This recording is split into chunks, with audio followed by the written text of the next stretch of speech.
Hi everybody and welcome back to my channel. It's Russell with Ink and Paper Blog. How are you doing today? Happy Thursday, happy end of the week, happy last day of January. I can't believe February starts tomorrow. I hope you guys are having a fantastic reading week and had a fantastic reading month. I really hope so.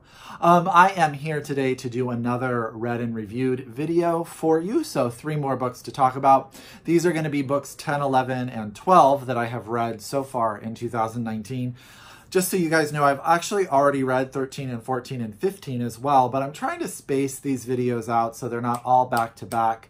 And also, again, I want to really focus on the books in more detail. And as you guys probably know, if you've watched a few of these videos already, I am rotating between books that came out before 2019 and books that are coming out or have come out in 2019. So 2 books on this list came out last year or before, and 1 book is coming out this year itself. So we should get started. As you guys know, I've had a pretty fantastic 2019 as far as reading goes. I haven't read any duds, but I will say that the first book I'm going to talk about was my first sort of, it was okay, it didn't really blow me away book, and that was the novel French Exit by Patrick DeWitt. This was my book club book for the month of January. As you guys know, I am in that book club and I love it. And you can watch that video if you would like as I talk about all of that. And this book was picked last year to be read in January. So French Exit is a novel that focuses on the relationship between a mother and a son.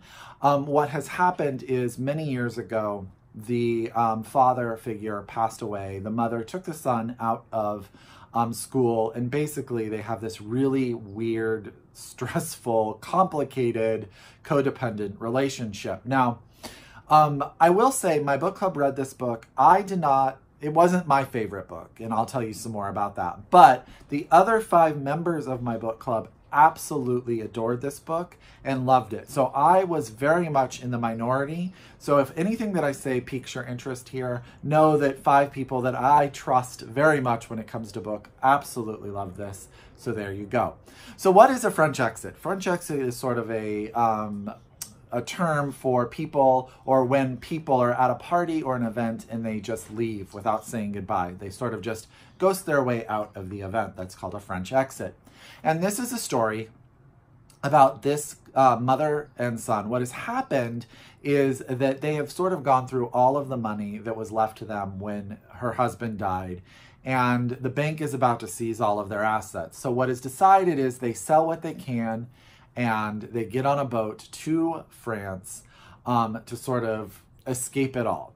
And they're going to live in an apartment that's owned by a friend of the mother, Frances. Now, Frances and Malcolm, as I said, have a very weird relationship. He basically, since he was taken out of school, has been under her thumb. My friends who are mothers said that this book made them feel like really excellent mothers because of the relationship. And what happens is when they get to Paris, they meet a bunch of different people. Now, this book is intended to be very satirical and very funny. I found it a little bit, it just didn't work for me. I'll put it that way. There is a cat figure in this book that is sort of a little version of the husband who has died and sort of has this cognizance or awareness where he acts as if he is the spirit of the dead father.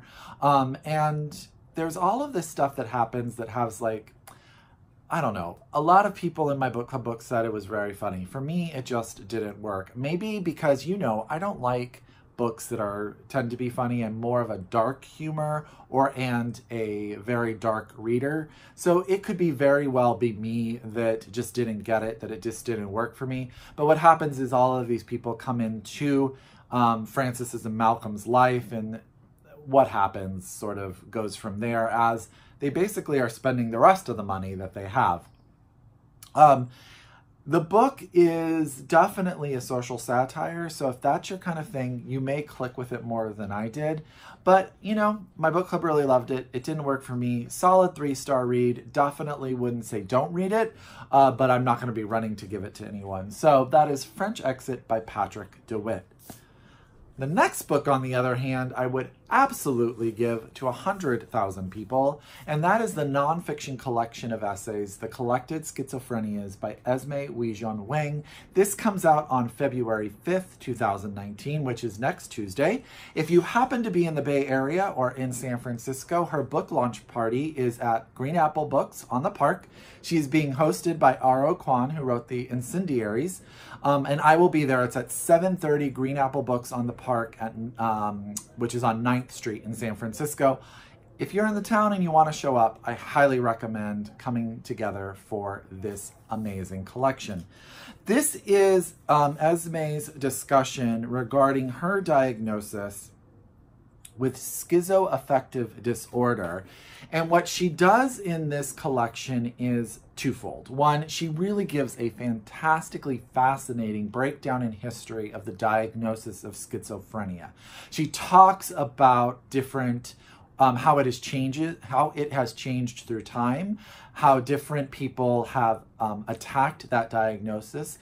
And at times she talks a lot about how people are scared to diagnose people with this, or doctors don't tend to. They try to stay more towards, she was bipolar. That was her diagnosis for a really long time until they diagnosed her with schizoaffective disorder. What she also talks a lot about is the college education system, when she sort of came into realization of what was going on. She went to Yale, how their system dealt with her mental illness, and then also when she, starts life again at Stanford and how Stanford deals with it. Here's what I will say about this collection. One, it is meticulously researched. You will learn so much that you didn't know about mental health diagnosis. I should say that if you are not well versed in the mental health field, you will learn a ton. She definitely puts the research in. She has footnotes. She keeps you really well educated. What she also does amazingly well is she tells you her story.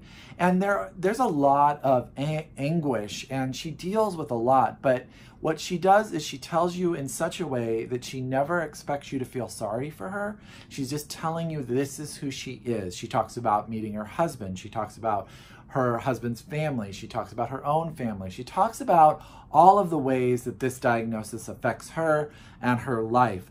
At the same time, keeping sort of this analytical eye on the world, and she just never allows sentimentality to overtake her. But she also just makes you feel just so real. It's so real and visceral, and at the same time, educational and just freaking brilliant. I think that if you read this collection, you will learn a lot, not only about mental health and schizoaffective disorder and schizophrenia. You will not only learn a lot about Esme, you will also learn a lot about how your personal perceptions of all of these mental illnesses and diagnoses and how they're treated in the world, and sort of give yourself a new perspective, because she's just so good. And then let's just take a moment. This cover is gorgeous. I have to thank Grey Wolf Press, because they sent me an early copy of this book and then also an early copy of the finished book, and it is just absolutely beautiful.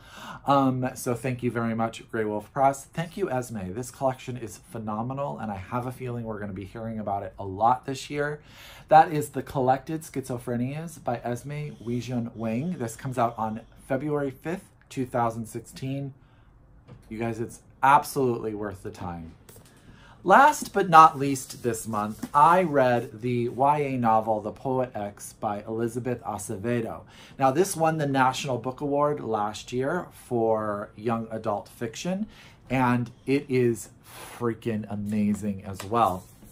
Now, I'm just going to call her X because her name, I'm going to butcher it if I try to say it. And the main character is a young girl in high school. She has hit puberty and her body has developed, and she talks a lot about dealing with perception and men and all the stuff that goes along with that for her. She is poetic, and the book is told in verse. Gosh, I can't believe I skipped that part in the beginning here.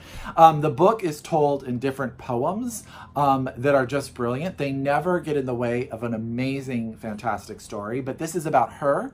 This is about her coming of age, coming into her own terms of sexuality. It's about her family. She deals with sort of the religious ferocity of her mother, the distance of her father. She deals with becoming who she is within her own body and owning herself in a way that is empowering. This book will make you feel like, it will make you feel as if we need to better encourage people, young women and young men, to determine who they are and express themselves in whichever manner is there for them. And for X, that is in her poetry. And she has a teacher who encourages her. She goes and she learns about poetry slams. Elizabeth Acevedo is a poetry slam event winner. I can't remember exactly. Hold on. She, I know she won some sort of poetry slam contest, and I am really, National Poetry Slam champion. So, which you can tell she has just a way with language and words. Sorry, that got a little bit awkward there for a minute because I wanted to make sure I got it right. But what it was really about, this is about a young girl, and it is about a young girl becoming who she wants to be. And it is beautiful and it's compelling, and that cover and the main character is just engaging and everything that you could want in a YA novel. So if you were a fan of any of these books, so Brown Girl Dreaming by Jacqueline Woodson, anything by Darius the Great is Not Okay, I think you would really like this book. It's not as sentimental as like say The Fault in Your Stars, but it has sort of that same sense of heart to it. So I think that this is a book not only for YA readers, I think this is a book for people who want to read about experiences that may not be their own, and also books that are done in a different way that are just amazingly powerful, and also just really encouraging young people to be who they are. So this book is freaking fantastic. This will be a book that I'm probably going to give out a ton for Christmas and holidays and birthdays this year. And I really, really loved it. And I am so sad I didn't read it last year. But that's The Poet X by Elizabeth Acevedo. And those are the 3 books in this read and reviewed. Let me hold them up there for you. I definitely highly recommend The Collected Schizophrenias and The Poet X. And I definitely hope you guys are liking this. And if you are a return subscriber to my channel, as I always say, thank you so much. I appreciate it. If you're new to my channel, I hope that these books all wind up on your TBR. And until next time, I wish you happy reading, and I'll talk to you soon. Bye!